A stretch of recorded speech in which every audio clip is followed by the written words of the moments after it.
Lorsqu'on embauche une équipe pour créer une startup ou un produit digital, on n'a pas toujours conscience finalement de quelle est la direction que va prendre cette équipe. Dans l'épisode d'aujourd'hui, je vais vous partager avec vous donc une technique que j'ai mis en place dans plusieurs startups afin d'aider donc le fondateur à mieux comprendre ce que l'équipe fait et comment cela peut avoir un impact sur la stratégie de l'entreprise.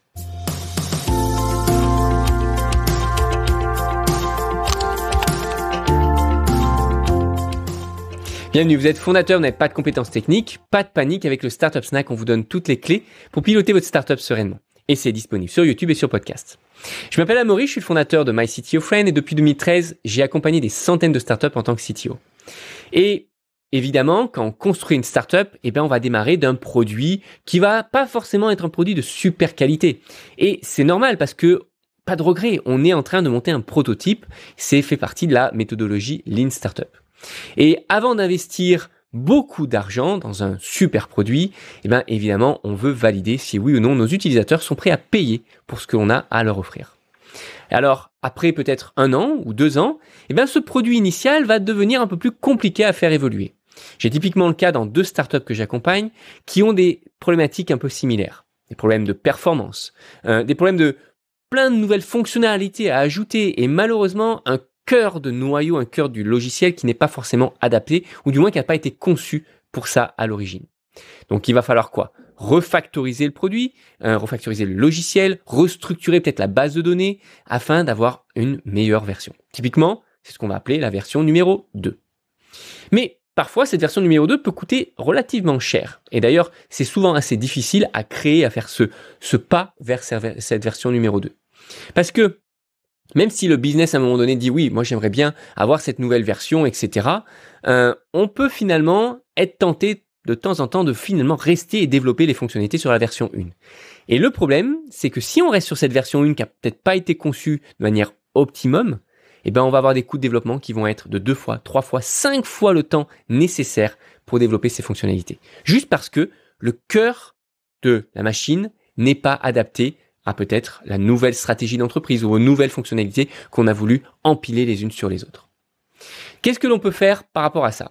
La première chose à faire, c'est déjà de mettre en place cette métrique que l'on va mesurer de manière régulière en tant que fondateur. C'est globalement où est-ce que nos développeurs passent leur temps. Et là, je ne parle pas de est-ce qu'ils passent leur temps à développer telle fonctionnalité ou une autre. Je parle vraiment d'un niveau vision du produit. Typiquement, est-ce qu'ils passent du temps à faire du bug fix, à débugger ? Est-ce qu'ils passent du temps à développer de nouvelles fonctionnalités, typiquement sur la version 1, la version qui est en production ? Ou est-ce qu'ils passent du temps à développer cette fameuse version numéro 2 qu'on attend et qui est en train d'arriver tout doucement ? Ou est-ce qu'ils passent du temps à faire ce que j'appellerais du facturable, autrement dit, c'est du service, soit pour faire du développement personnalisé pour certains clients ou éventuellement faire un service annexe. Et finalement, quand on va revoir les objectifs de chaque développeur et dans ce qu'on va faire dans le sprint review, où on va revoir un peu qu'est-ce qui a été fait, j'aime bien poser la question aux développeurs, quel est le pourcentage de leur temps qu'ils ont passé sur chacune de ces tâches. Parce que ça a beaucoup d'incidence sur la stratégie du produit. Si vous voulez avoir une version 2, peut-être dans 2 ans, ok, dans ce cas-là, peut-être que simplement 10% de la workforce de l'équipe, du temps dédié à l'équipe peut suffire. Mais si vous le voulez, et d'ailleurs, j'y pense, si vous le voulez dans 2 ans, peut-être que ça vaut pas le coup de travailler sur la version 2 pour l'instant et de commencer à travailler sur ce chantier-là que l'année prochaine et vous concentrer uniquement sur la version 1.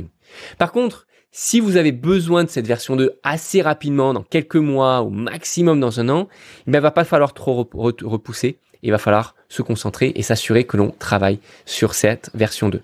Alors, évidemment, votre équipe business ou market vont vous dire « Mais en fait, moi, je m'en fous. Que ce soit les versions 1 ou version 2, je veux juste avoir ce nouveau design et ces nouvelles fonctionnalités. » Et si on les écoute, finalement, on ferait jamais ce refactoring, on reviendrait jamais sur la base de notre logiciel.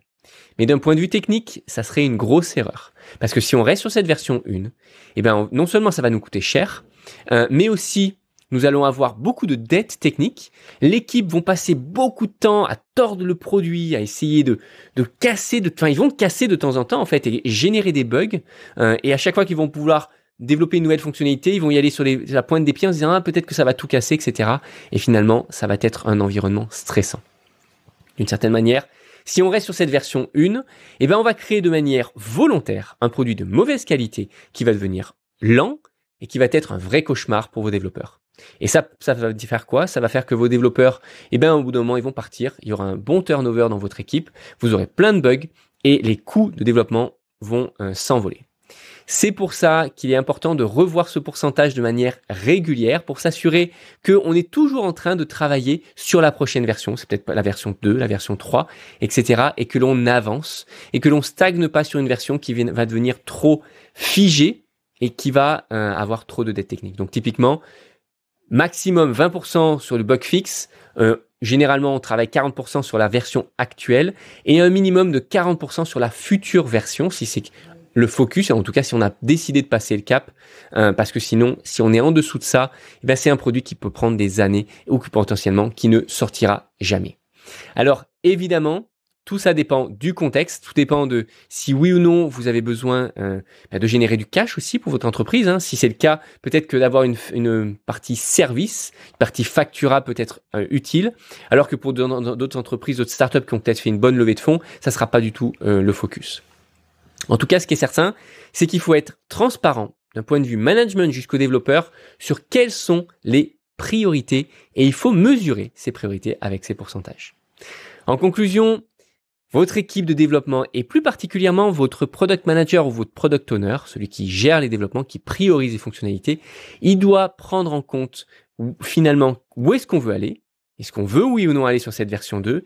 Et si c'est le cas, eh ben, il faut mesurer et s'assurer qu'on y mette réellement les efforts. Sinon, cette version 2, elle n'arrivera jamais. Ou bien trop tard et potentiellement, on pourrait louper quelque chose au niveau de notre marché. Et si vous restez trop longtemps sur la version 1 ou sur une version qui devient obsolète ou qui est mal construite, eh ben, vous allez perdre beaucoup d'argent et beaucoup d'énergie. Et vous allez vous fatiguer et fatiguer toute votre équipe technique également. Voilà, si vous avez aimé cette vidéo, likez, abonnez-vous pour recevoir chaque semaine de nouvelles astuces sur comment monter et scaler sa startup. Et si vous avez des questions ou vous avez un sujet à suggérer, faites-le en commentaire ci-dessous. Et si vous voulez en savoir plus sur notre programme dédié aux startups sans CTO, dans ce cas-là, rendez-vous sur myctofriend.co. À très bientôt.